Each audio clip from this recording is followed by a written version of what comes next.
So we're at the tomb of the giants here. This is the first one we've come across in the southern part of Sardinia. And this is the tomb of Okru.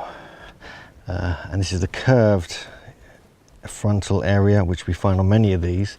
This doesn't have the great kind of long rounded piece on the top like we find on many other tombs, but you can see this is gargantuan megalithic blocks.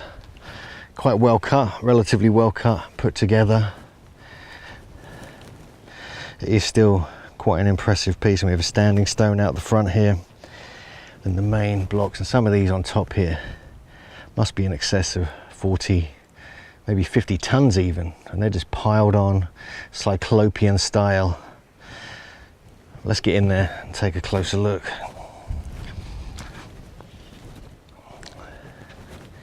Quite a small entrance. Wow, this is amazing. So we've just come through the entrance, which has got the curved frontal area, and inside here we just see this incredibly impressive kind of sloped in roof. This is Mycenaean style, not so much the style of the Nuraghi people, so this could be later. This is like Middle Bronze Age, but this is impressive. This is just one of the more simple examples of what we're going to see here in Sardinia. This is amazing. This is just amazing. It's a brilliant piece of stonework. You've got like kind of dry stone walling, but with blocks that are probably a ton or two each. You've got the amazing large lintels all across the roof. It goes all the way back into this curved back. So it kind of looks like a bull's head with horns if you're looking at it from above, which we'll see in the aerial shots. But what impresses me is just the way it's just been put together with massive stones. It's just perfectly intact.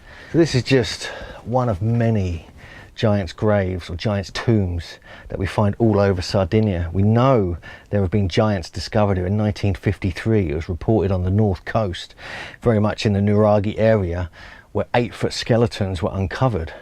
Also down south, there's been reports just a few years ago, maybe 10 or 15 years ago, of someone finding giant bones in the land they were ploughing. And there's legends, there's stories, there's hundreds of these sites attributed to being built by the giants. This one also has a side tomb on it, which you can just see in here. It's like an area with a large lintel on top. It's like a small niche, which could easily have been the resting place of one of the local titans. And you can see that this is made of granite. We have like a mixture of granite and limestone. And this ledge here is most certainly is not limestone. You can see the crystalline nature of it. So we've got two types of rock here.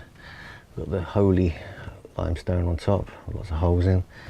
The very hard granite, and we know that many of the sites here do have granite incorporated into their design, no doubt for the crystalline purpose.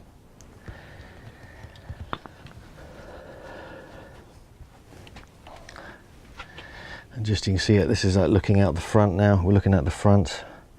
You can just see some of the large blocks from the interior that make up the sheer magnitude of this site. We'll go out and get on top in a moment, have a look from above. This does remind me of the tomb at Atusus in Turkey, in the Hittite area. Now we're talking a similar age here, because it's known the Hittites were part of the Bronze Age, or the Copper Age before that, with the Hattians in that part of the world. But here in Sardinia, this is the Nuraghi people, and there were earlier people here before that who built rock-cut shelters and put standing stones and alignments of stones all over the country. But it's these Nuraghi people who have a very similar style to some of the early Hittite sites. Also, I find it very similar in a bizarre way to the long chambers we find in England, like West Kennet, Hetty Pegler's Tump, Bellisnap and other such sites. We even have the shape at the front, whereas although this is a curved, one large curve with the entrance in the middle of the inner curve, there we find these sort of almost like shape of legs coming out. So there's a debate about this that me and JJ are talking about, trying to work out what the significance of the shape is, because these do look like bulls. And we know that if that's the case, there's a Mycenaean influence. We know Knossos with the Minotaur in Crete. We find similar temples all over this part of the world. It's quite rough hewn stone, but there is, like this one here, you can just see, this looks like it's been deliberately shaped and curved to create a nice edge. See the massive stones on the top here.